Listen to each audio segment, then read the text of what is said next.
Thank you once again for tuning in to Boxing Unwrapped. Listen, real quick. So you saw the thumbnail, and we're gonna get to that real quick. Which one of those guys you think is the one that basically is saying that they know pretty much for sure that boxing YouTubers are buying live views? It's kind of crazy, but we're going to get into that in this video. But first, if you're new here, thank you for stopping in and checking out the channel. Please like and subscribe. Really appreciate it. Share this video when you can. And if you're an older subscriber, thank you for returning. Really appreciate you helping out this small community. Now, listen. So pretty much out of those folks up there, there's one guy. And if you see my past video, you know who I'm talking about. It's Fanon, right? Now, again, I have the utmost respect for Fanon. I think he's a brilliant guy. I think he's very smart. I won't stop checking out his content because I think that there's some frustrations, not just with him, but other guys in the community. And I don't want to say it's hate, but I think there's maybe a little jealousy involved. Some of those guys have been here longer and don't have the access that showbiz has. And instead of appreciating it and seeing it as showbiz does, obviously he is growing it as a business, not just a pastime or a hobby to get on video and put his thoughts out there. Once he figured out he could make a living out of it, he kind of pressed forward and did that thing. And he has the personality to do so.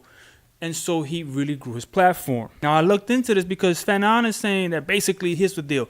In the paper, in the Beterbiev Bivol fight, there was a split. ESPN had it for free if you had ESPN Plus, and then there was a pay-per-view on the card that Shakur was on, but he pulled out because he had an injury. So that card was $20, and that was actually a pretty decent card for $20. I mean, think about it.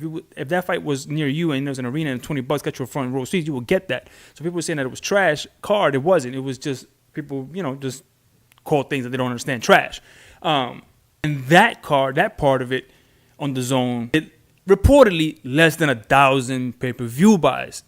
So Fanon is saying, well, how does if this is how he says he's catching showbiz at buying views or viewers at live events, and accusing him basically of being in bed with these corporations and them inflating his numbers so it could look like the event was bigger than it was. But how can that event, his live stream, be bigger than the 200 times bigger than their actual event if less than 1,000 paid for it? We'll add one here because sometimes I do listen to his commentary and don't buy the fights because I want to do lives, but I'm not ready and set up yet for live, so I don't, I kind of study what he's doing, right? And before that, I got a family and bills. I don't got time and the money right now to spend that much money on pay-per-view, so I watch his live. So I'm one of those guys that doesn't pay for the fights and listens to him instead, right? Especially when I'm driving, if I'm driving at the time. So he's saying that. So I looked into it, and yes, it's actually true. You can get services that will get eyes on your live for very little money, and get you reportedly 1,000 viewers at a time, and yada yada yada yada. But there's other ways to get these viewers too, with advertisements, Facebook, and all this kind of stuff. Remember, YouTube is a worldwide event. We kind of rationalize it to the U.S. alone, but you can reach other countries at any time, right? I mean, numerous amounts of countries. So if you're a popular person, you could basically rack up views. So. But he's saying because there's such a low number, how the hell do you get that many views? So as I'm digging, I'm like, yep, it's not just one service, it's not just two services, it's not just three services. A lot of services exist where they get eyes on your lives. You pay very little money. I'm talking about a few bucks. Gets you like 100 viewers at a time for whatever prolonged period of time, 1,000 viewers for very little money. Okay. And then when you think about it, you go, well, damn, Fanon might have a point here. How can a less, I mean, it's 200 times the event itself. Like, how the hell does, that sums odd. Well, I looked at ProBox TV, and theirs did 50 times. So I guess ProBox is also buying viewers? Could be. Now, there's a big decline thereafter. I think Ego came in at 6 times the views, and Blue Blood came in at 3 times the views, and Fanon came in at twice the views. And now here's the thing. How did he get twice the viewership than the pay-per-view sold? You got twice the viewership. That means more people tuned into you to listen to you talk about the fight than actually bought it. Now, I know there's a big disparity between 200,000 and 2,000. I get that. But it kind of, 2 times is still double the viewership of the actual event that people, paid for. Actually, they said less than 1,000, so you got more than 2 times the viewership. of a fight that you are saying should have never even drawn more than that. Like, you don't see the possibility. Sure, it's closer to you, and those may seem more realistic, but you still got more than twice the viewership. So more than twice the viewers for you actually decided to listen to you and not buy the fight. Showbiz has twice the subscribers you do. He has a manager. He has resources available to him now that none of us have.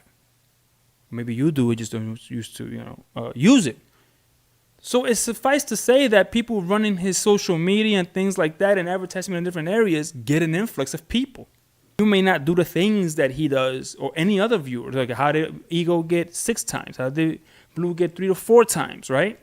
So to say that everybody who's doing that kind of numbers is kind of like buying viewerships, you don't have any solid evidence. And you're not, and it's a shame, because you always talk about crabs in a barrel, but here we are, crabs in a barrel. Here we are. I've literally heard you say crabs in a barrel, and here we are, right? It's a shame. Instead of us looking at each other and calling each other and saying, how you doing this? How you getting to those heights? He's trying to make it look like, like he's getting it out the real way, like asking for super thanks and saying that's the way you support this small, community like he is, right? Because it's hard to do this, and X, Y, and Z. And I mean, I see all the time, like movie review channels and movie magazine type channels have sponsorships. They actively get sponsorships. They get, sneaker sponsorships and soap sponsorships and toilet sponsorships throughout their show to keep the lights on. It's not any different. Shouldn't be different for boxing channels. You shouldn't be expected to just never move from your spot and grind it out tooth and nail. I mean, my channel has 1,700 subscribers. I'm thinking of ways on how to grow it, and I know for the first few here I have to kind of just tough it out and really get my viewership to a point where I can then start making some money and then putting back that into the channel as I have my my own career. So I can do that. I just need to make the kind of money that I can support it.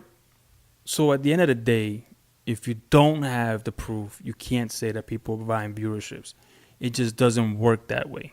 You shouldn't be doing that. You shouldn't be saying those things. Instead of uplifting each other, you're just throwing each other under the bus, and it's just not fair. If you want to get yourself out and you want to be successful, then you should get yourself out there in the same way that he's doing it.